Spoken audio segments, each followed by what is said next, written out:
NFL Daily is presented by Manscaped. Go to manscaped.com/chat. Save 20% off and get free shipping. Father's Day is right around the corner. If you're trying to be a dad, Manscaped is probably going to be able to help you. Before we get into the latest news and rumors, I'm Mitchell Renz. Harrison Graham's over there. All right, let's get into it around Colin Kaepernick. And is he going to the Chargers? No, is the simple answer. But the reason we're talking about this, Mitch, is Chargers head coach Anthony Lynn met with the media today and basically said, look, you'd be stupid to not have Colin Kaepernick on your summer workout list. Basically saying there's no harm in bringing the guy in to work out. This is a quarterback who's had a lot of success in the National Football League. Now, do the Chargers make a lot of sense? Not necessarily.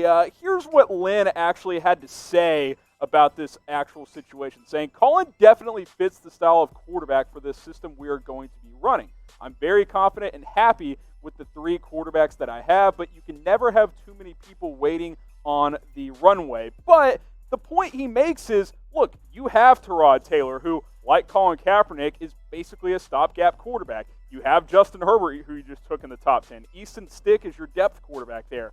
Why would the Chargers bring in Colin Kaepernick to come compete with Easton Stick? I mean, that's really what it would be. So I don't think he makes a ton of sense to the Chargers, Mitch, but the fact that more and more coaches are starting to talk about this, maybe that does, possibly jar open the door for a return to the NFL. So here at Chat Sports, we're all about the interaction. Who's the better quarterback? Tyrod Taylor, type T, or Colin Kaepernick, type K?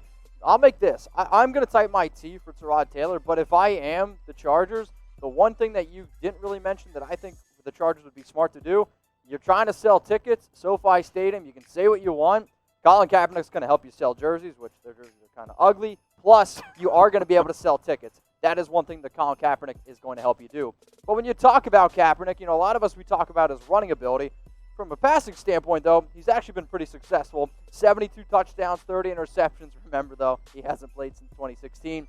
But when you really talk about Colin at his best, when he was leading this 49ers team to a Super Bowl, was via his legs. 13 touchdowns, over 2,000 yards. It was great during the RPOs, and heck, we don't have the stat on screen, but 2.4 touchdowns to 1 interception. That's top 6 in NFL history. No one's debating Colin Kaepernick whether or not he belongs in the NFL. There's not a single logical person on the planet that would say he doesn't belong in the league. The problem is, Mitch, he hadn't played in 4 years. Absolutely. That is the issue when it comes to Colin Kaepernick and a return to the NFL.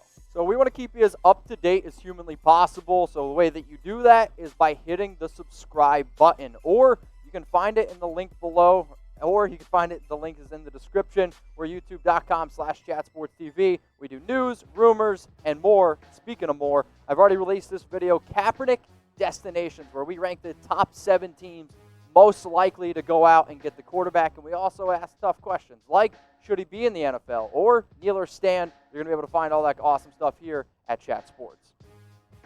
Let's now talk about this and the latest around the NFL. And could there be a season delay in 2020? Yeah, and I hit on this a little bit yesterday, Mitch, on my NFL News and Rumors video when Ed Warder said he's talked to multiple head coaches and a few have expressed concerns about starting on time. But now we have even more and more sources on this. Albert Breer of Sports Illustrated flat out told WFAN that he knows for a fact that there are teams that want the season backed up now. They rather have the league bite the bullet now and say we're starting October 1st or whatever that date is. They've got flexibility to move the Super Bowl back in February if they want to. So now you've got a couple of, the big NFL insiders, Mitch, saying, hey, we've talked to coaches, we've talked to teams, and multiple teams and coaches are expressing concern about starting the season as scheduled based on where we are in the current state of the ongoing pandemic. So, look, we still have some time to go here, Mitch, but the clock's starting to tick.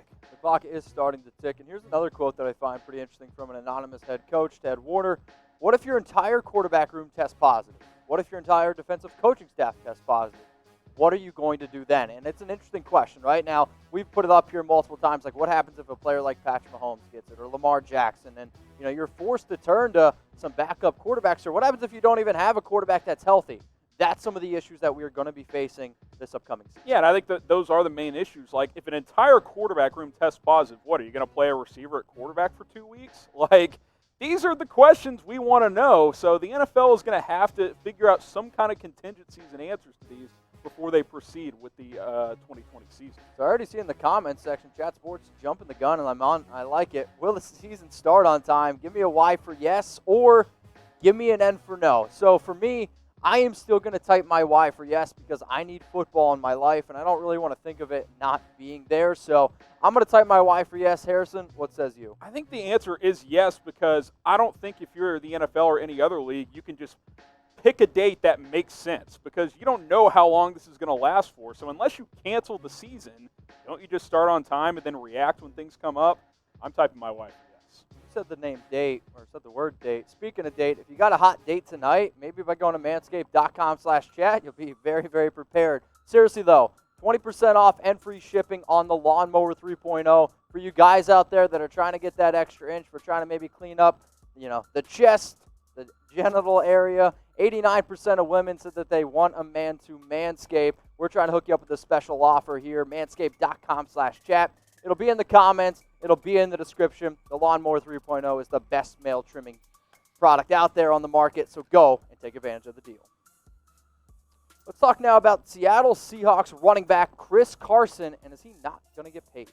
Yeah, so this one's interesting coming from John Clayton, and he brings up some interesting points that, look, the salary cap could actually go down next year. Now, I know you and Tom, and we've done some videos saying that the likely scenario is that the league borrows from future salary caps, but even if it's the same, it's probably not going to increase. So at best, it's probably going to be similar to what it is this year. So guys like Chris Carson, who are entering free agency next year, may not get the type of contract they were expecting. And look, whatever you think about Chris Carson, this is a guy that's rushed for over 1,000 yards in each of the past 2 seasons in a Seattle team that is clearly committed to running the football. So I would expect that they view him as a part of their future, but he's not going to get top 5 running back money. He was never going to get north of $10 million, but maybe he was going to be in the $8 million range. He may not get that now because there may not be the funds available for the Seattle Seahawks and a lot of teams who are trying to sign free agents next year. They may not get paid as much as they initially hoped.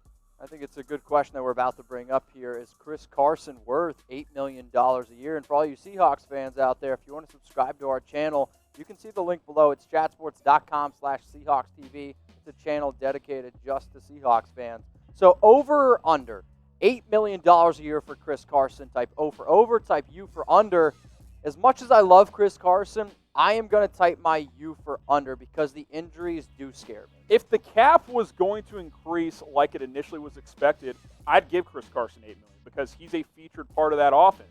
But if the cap doesn't increase, I can't give him $8-9 million. So I have to type my U for under because running back, even for a team like the Seahawks, just isn't as valuable. Do I think Chris Carson's better than Rashad Penny and Carlos Hyde? Yeah, absolutely. I do. But is it a big enough gap to pay him $8-9 million, or just have a rotation of Hyde and Penny who may combine to, average $5 million?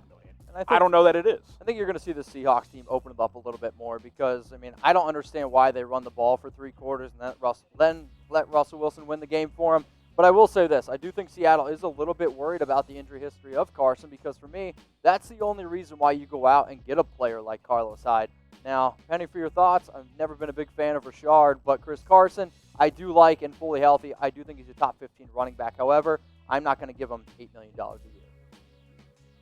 Let's keep the show rolling here, and I love this. Lamar Jackson is annoyed by the Mahomes comparison. Sorry, Lamar, get used to it because it's going to keep happening and happening and happening. Yeah, and let's be clear. This is not Lamar, throwing shade at Mahomes or anything like that. He hopped on one of Bleacher Report's podcasts, and they naturally, because guess what? They're 2 young quarterbacks who have won each of the past 2 MVPs, basically asked him, about Patrick Mahomes, and he said, look, it's annoying to get compared to this guy constantly, which I understand. I'm not in that bubble. I don't know what that feels like. But the reality, Mitch, is these are 2 of the best young players in the NFL, quarterback or otherwise. They're going to be connected for the rest of their careers. So you might as well get used to it. And I love the stats that you put up there, the MVP seasons. Mahomes is obviously great in 2018. Lamar just coming off his MVP season. And you're looking at 2 players who are entering their, 4th year in the NFL, basically. And, both players extremely talented in their own right. Now, for me, Lamar, if he wants to kind of be considered the best player in the NFL and the best quarterback in the NFL, I do think he needs to be able to step up a little bit more in the playoffs where, their stats are great during the regular season, but we call Tom Brady the GOAT because of what he's been able to do in the playoffs. Yeah, and this is kind of where the separation is early on in their careers because, look, they each have an MVP. You could argue regular season-wise they're neck and neck so far in their careers. This is the separation, though, Mitch. Mahomes 4-1, has a Super Bowl, probably would have 2 if D4 didn't line up offsides, if we're being completely honest. He's been awesome, 13 touchdowns to 2 picks. Jackson hasn't been great, barely over, 51% completion, 3 touchdowns, 3 picks. We haven't seen that dynamic player in either of his 2 starts early on in his career in the playoffs. Obviously, that's an area he needs to break through in if he wants to be considered the best quarterback in the NFL. So I don't want to, upset Lamar Jackson, but guess what? We're going to compare you. So that's just what we do here at Chat Sports. Who's the better quarterback? Patrick Mahomes, type M, Lamar Jackson, type J. We're going to give some shout-outs now. I see it was Zam Z saying J. Ronnie Shaw is going to go M. Bosco Gamer typing J. Kevin Otto M. Ronnie Sean M. Acids typing M. And now here come a lot of the M's. So, better quarterback, Patrick Mahomes or Lamar Jackson? Let's now go to the New England Patriots and Joe Thuney. And could the Eagles potentially be trading for him because, well, they just lost a major piece to that offensive line? This is more of an Eagles angle here. Albert Breer also wrote up on this that, look, following the Brandon Brooks Achilles injury, do not be surprised if the Eagles pursue a Thuney trade. Now, Doug Peterson and the Eagles have said, hey, we're going to look internal first. We're going to look at our current backup options and go from there. Quick quote from him saying, we're going to take a look at a lot of different scenarios, different possibilities. Got some time before camp, blah, blah, blah. So they're going to go look at within like all teams do when an injury pops up. But the reality is, Mitch, if they get into training camp and they're not comfortable at right guard where Brooks typically starts, they might pursue another option, especially considering they're a team that views themselves as a contender in 2020. And you're also a team that's kind of predicated on having one of the best offensive lines in the National Football League. And, you need to have a solid line because, well, you got Carson Wentz, who, as much as I think he's a great quarterback, you need to be able to protect him. And if Joe Thuney, who has popped up in trade rumors before, who's popped up there and just kind of Patriot rumors the entire offseason, I think he would be a pretty interesting fit there for this Eagles team. Yeah, and look, the Eagles have $24 million in cap space. His franchise tag number, because he has been tagged from the Patriots, is about $14 million. So they can bring him on board. They've got the room to do that. So I'll be very fascinated to see if they pursue a trade for Joe Thuney. Do we have any Eagles fans in the comments? I see Chase Cooper typing fly, Eagles fly. So, Chase, I'm looking at you when I ask this question. Should the Eagles trade for Joe Thuney? If you're like, yeah, they absolutely should, Mitch, I want you to type 1. If you're like, no way, Jose, I want you to type 2, okay? So, should the Eagles go out and trade for Thuney? Type 1 for yes, type 2 for no. I'm seeing right now a lot of 2s starting to flow in. Harrison, do you think the Eagles should make this move? I think they should at least consider it. See what they can, how much they'd have to give up, because he would clearly be an upgrade for what they have right now.